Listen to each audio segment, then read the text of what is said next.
thinking again about that block of time and just going back to the running record. Yes. Does a running record have to be cover to cover?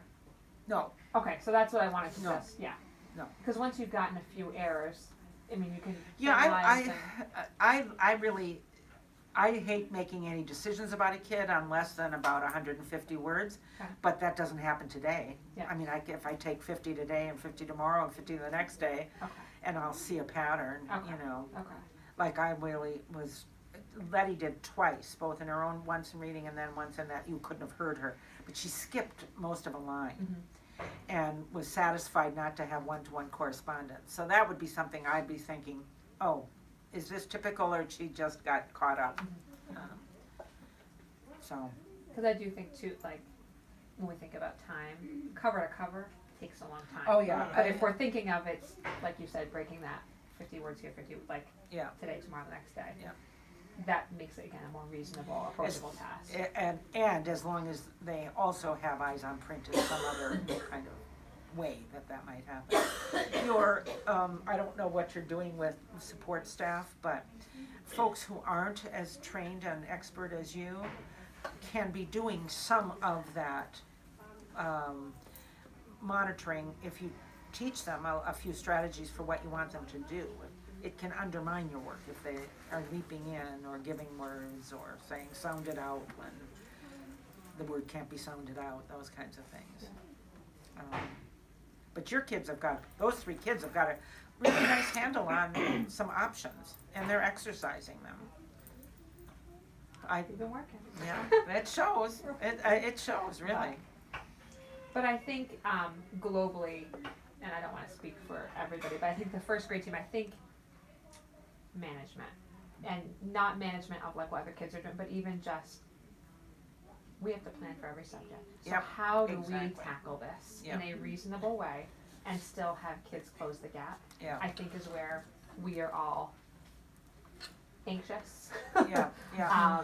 Well, my own feeling about ISA, and the reason I gave you the lesson plan is that it looks like a horrible lot of work, but man, it's a time saver once you get going. So let's imagine that this lesson plan was really the basis of your lessons for the whole week. You know, that really what you're going to work on is captured here in some way. The high frequency words you're going to work on, some phonic elements you want to teach, and so on. You're going to have another couple books in play across the week. But this is basically good.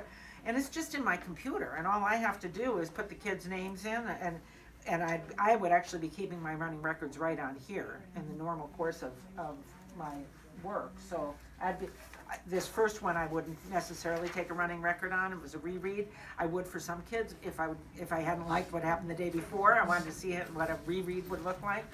But it's all my record keeping. It's all right there. I can see what's going on, and then next week some of these words are going to be carryovers. They just stay right there. I add another couple and away we go. So finding some routine for planning will help that.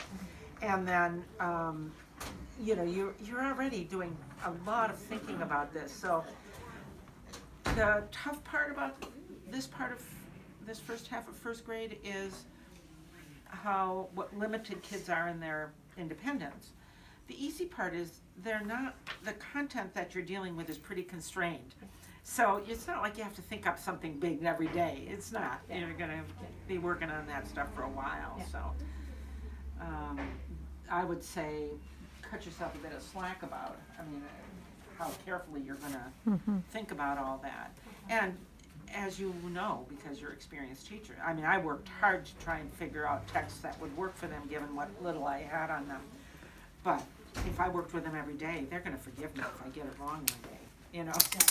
I'll use if that. we take on something that's too big a leap or whatever, they're going to let me know that.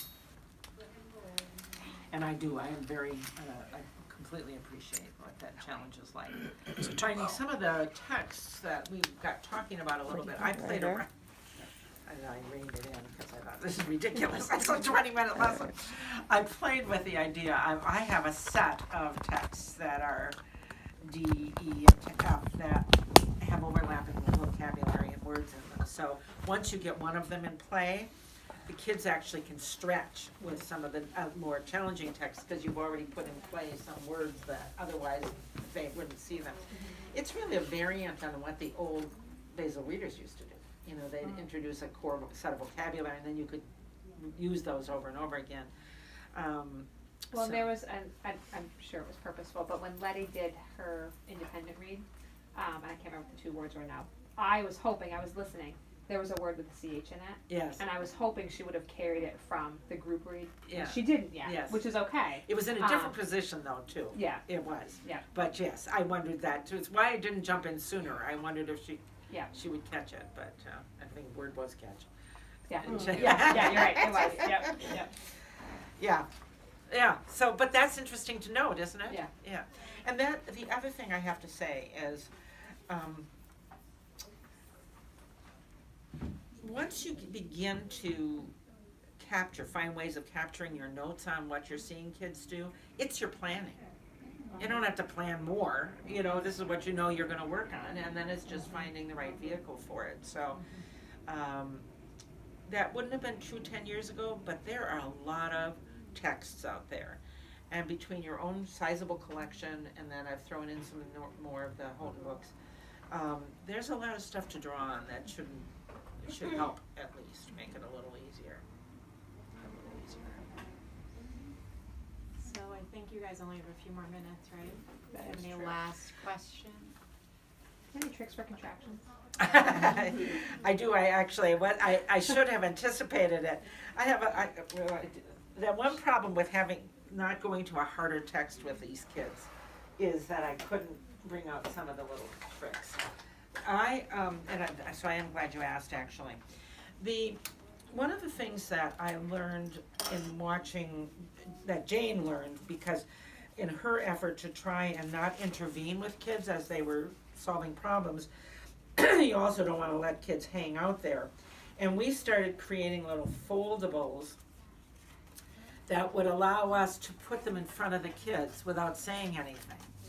And so if a word has if it's jump and there's an ing, we'll just unfold it. We'll show them one part of that word and the other, and don't say anything. We're just showing them how they can begin to use that strategy. And we have fairly elaborated versions of it. And one of them is a little collapsible that takes the O out and puts the apostrophe in.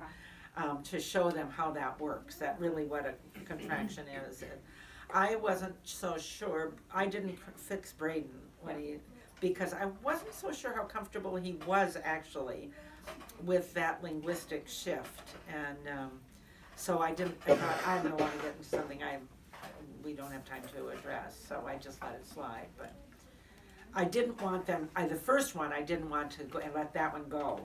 In case they picked it up, and I think everybody else did pick it up, but there's no big tricks except to show them. No, and it is one of those, like, once they have it as a sight word, then it goes away as yes, exactly. But for so many of them, contractions. Well, it pulls into second grade too. A lot of the miscues are the ones I'm doing now from second graders. It's the contractions. Still contractions. And so, I didn't bring them, but you they're making meaning. They are. They just are. Yeah. Yes. And actually, I should have brought the grade 2 folder that I'll use tomorrow, and I didn't. I left it sitting on the table. The inside of, so that inside of the folder is really more for you than what the kids had. Like a word wall? It's a word wall, yeah. It's their own little word wall. And so, what did I do with their folder? Well, the kids' folders. Oh, there they are. Did they try to take them because they like them? Yeah, they can actually have them. I'm not going to use. I got plenty. But and this is another way where you can start something in group and then send them off while you're picking up your next group. So they begin to get some words that they want to use regularly, and they may have their own word wall. So now their folder, they can be, if you need a reminder of sound symbol, they've got their strategies, and they've got a little word wall. The inside of the grade 2 folder is actually word parts, the current word parts, and prefixes, suffixes, and that's an interactive one. Like this one is you add to it. That one is you can add new word parts that you're working on. So you'll have some kids maybe you have some already, but certainly by the time you move into the second part of first grade, who will need that more than they need this, in terms of supports, and that becomes an active tool. The job is to try and, I mean, from my perspective, the job is to try and put in the kids' hands the tools they need to solve the challenges that they're encountering. And I'm just consistently blown away at how they do. I'd worked with kids for a long time before I started this, and I really pretty committed to it because it seems to really put the kids in charge in a way nothing else we ever did. One piece, I'm sorry, I'm really dominating, I apologize. But they're mine, so like I have, yeah. I also appreciated how the stones were in their hands today. Yeah. Cause I haven't let them, I've just been dabbling like it was brand new, like you brought them, I'm trying it out. But I've kept them, and I appreciated seeing you were the one marking, bringing their attention to it, but that it wasn't a toy for them to get distracted from the print. Yes. That you were in control of it. So I appreciate that also today. Yeah, and in my experience, until kids are pretty far along, it's useful to do it that way. Otherwise they get distracted. Just a little bit further down the road, they can actually do it for each other, but you still run the risk. They get too absorbed in the gems. Yeah. I also thought they got a lot of practice. Like with that first read, I know it went longer than you would have wanted, but there was a lot of practice and a lot of verbalizing of those strategies. Well, that was its function for today. Was Yeah. Not knowing necessarily how comfortable they were. Yeah. They were so great when they saw the thing. I mean, I they know. jumped all over. I was like, oh, that's great. So, if you, two of your kids came up and asked when I was going to read with them. I said, did it look They like... did all when we were prepping this morning. So is she reading that one? Not today. Maybe we can invite her back. I said, will you talk to your teacher? Okay. That would be lovely. That would be great. We set them up to ask you that. Oh no, I swear that was. So we can get you That back. was even, but see, it was even before they saw it, so they Yeah. didn't know whether it'd be good or not. Thank you. Yeah, Yeah. thank you. Thank you. Thank you very much for your patience. Oh, just a word, the observation focus part. This, the